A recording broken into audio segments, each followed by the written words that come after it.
Dirty Facts About History That They'll Never Teach You in School, Part 26. While filming The Wolf of Wall Street, Martin Scorsese originally planned for Margot Robbie's character Naomi to wear a robe during a seduction scene. But Margot insisted on performing the scene naked, arguing that it was more authentic to Naomi's character. She later explained that her body is the only form of currency in this world, and felt the nudity was essential to conveying that dynamic. Scorsese didn't argue with her decision, recognizing that it served to the story. King Tut is the only mummy from ancient Egypt known to have been purposely mummified with an erection, which was accidentally broken off soon after his mummy was discovered. If you had to take a dump back in ancient Rome, forget about privacy. Public latrines contained toilets that were lined side by side with no dividers, as these bathrooms were often social hubs where people would gossip while doing their business. Some latrines could seat over a dozen people at a time, elbow to elbow, making communal defecation a totally normal and accepted part of daily Roman life.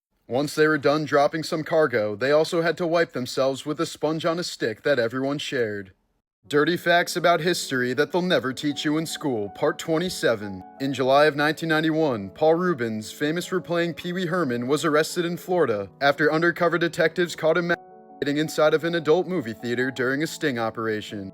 The scandal caused public outrage as his hit children's show was pulled off the air and Pee Wee merchandise was yanked from stores. But just months later, Reubens made a bold surprise appearance in character at the 1991 MTV Video Music Awards, where he received a standing ovation before cheekily asking the audience, "Heard any good jokes lately?" The moment became iconic, helping to restore his public image despite the silly controversy. In ancient Greece, men had to go to the gym completely naked. These spaces were exclusively for men, and exercising in the nude was meant to promote the appreciation of the male physique as a tribute to the gods. Back in the 1940s, Walt Disney Studios had an exclusive men's-only lounge called the Penthouse Club reserved for their top animators. Tucked away on the rooftop, it featured a private patio where many of the artists enjoyed sunbathing in the nude. But the tradition came to an awkward halt when word got out that nuns from a neighboring hospital had been peeking at them.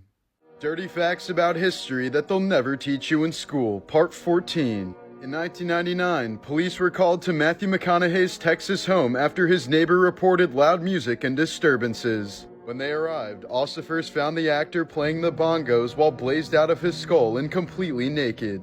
He was arrested for possession of marijuana. Many historians believe that the crotch part of medieval armor was enlarged not to make the knight's junk look bigger, but to prevent the pain caused by syphilis when their genitals rubbed against the metal.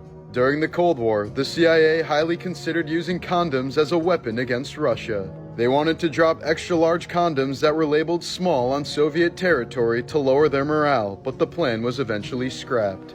King Philip V of Spain and his court were known to play a game that translated to the imperturbable. A bunch of naked men would sit around a table covered by a cloth, while a lady underneath the table would put her mouth around one of their willies. The rest of the players would have to guess who was receiving it, and if their guess was correct, the player who was getting socked would have to leave the game. The game was won by the player who could climax without any of the other players noticing. Apparently, this game was very popular among French nobility in the 18th century.